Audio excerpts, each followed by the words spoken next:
আমি জন্মেছি, বড় হয়েছি, এই বাজার আমি নিজে তৈরি করেছি যখন আমার দায়িত্ব ছিল। এই সমস্ত কিছু তো আমাদেরই তৈরি।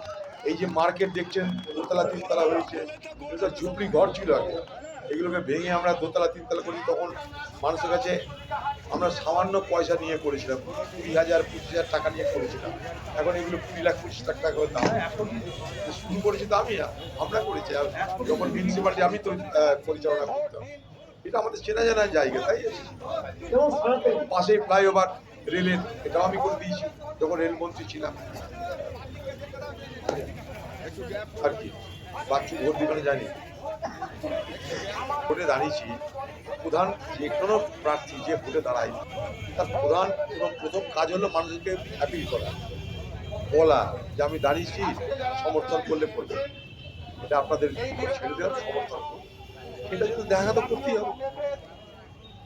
ভোটের জন্য নিশ্চয়ই দেখা করা, কিন্তু আমরা কোনো ঘটা করে অনুষ্ঠান করে এটা করছি না। সাধারণভাবে যেরকম এই এলাকার মানুষের সঙ্গে আমার পরিচিতি আছে, আজন্ম পরিচিতি আছে, সেইটাই দেখলাম। তারা নিশ্চয় বুঝলো কেন এসেছি। আমরাও বললাম হাতজন করে যে সমর্থন করবে। এই বড় বড় কথা।